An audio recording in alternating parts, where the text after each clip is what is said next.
So I had an interesting case recently that I thought I would share with a patient where I had to differentiate whether or not his shoulder pain was coming from his shoulder or his neck, or of course, something else. And so I'll walk through a little bit of my thought process. So basically I can differentiate in my head when I'm listening to the verbal history and doing the mechanical or orthopedic evaluation.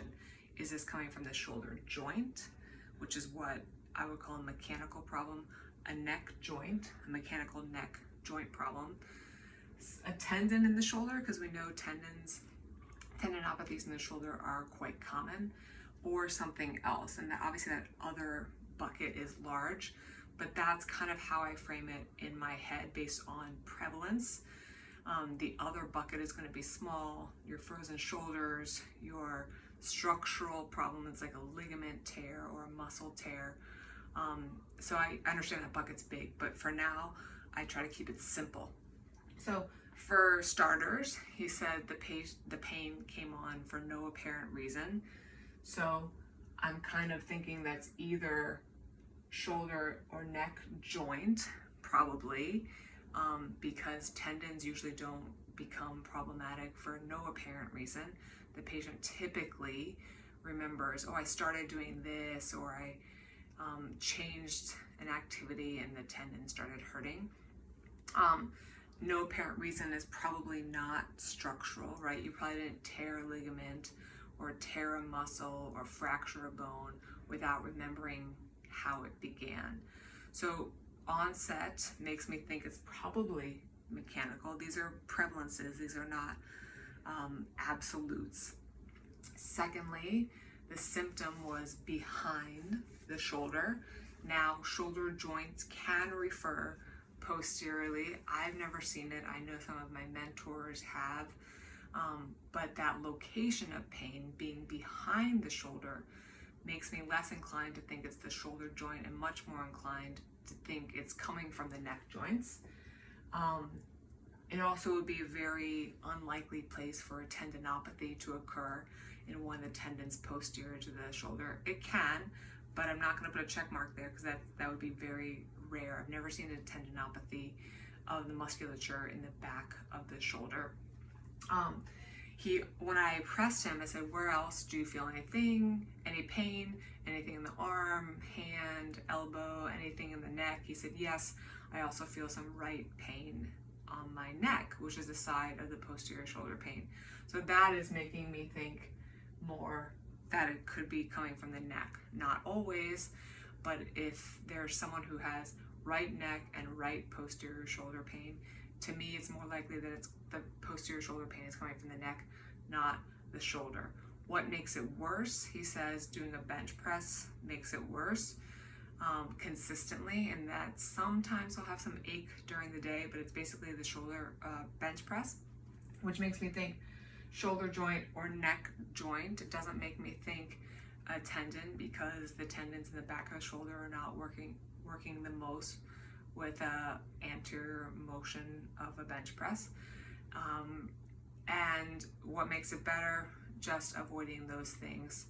So when I take the verbal history, I'm starting to think it's probably the neck joint, but we need to do the mechanical exam. So I do the mechanical exam, and in brief, I'll say that he had range of motion with pain loss in the neck, but it did not produce the concomitant shoulder pain. So there's more evidence that there's a neck problem.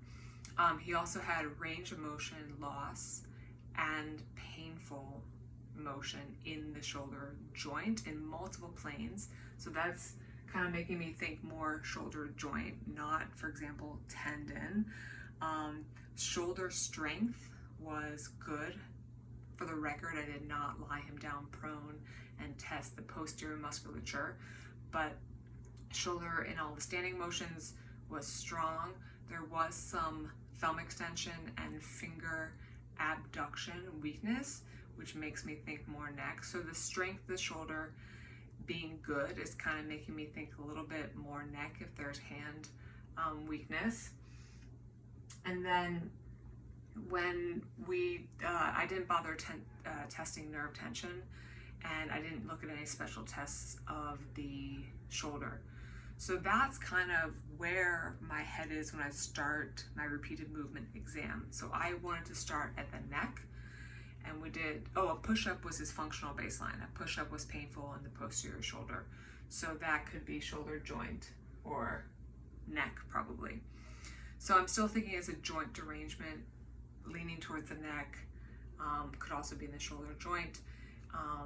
I started with repeated movement testing of the neck because of the verbal history, making me think the likelihood of this problem being a neck problem was very high compared to other pathologies.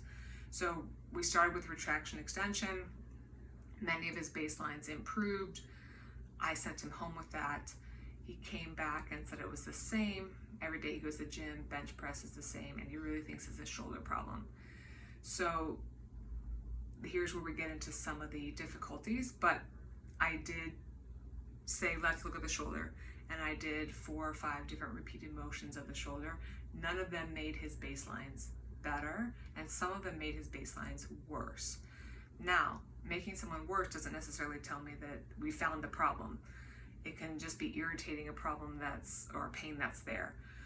So I went back to the neck, ended up going to right side bend with overpressure, sending him home with that, trying to get some buy-in that I think this is coming from his neck. He came back, visit 3, it's better. He's like, it's not gone, but it's better.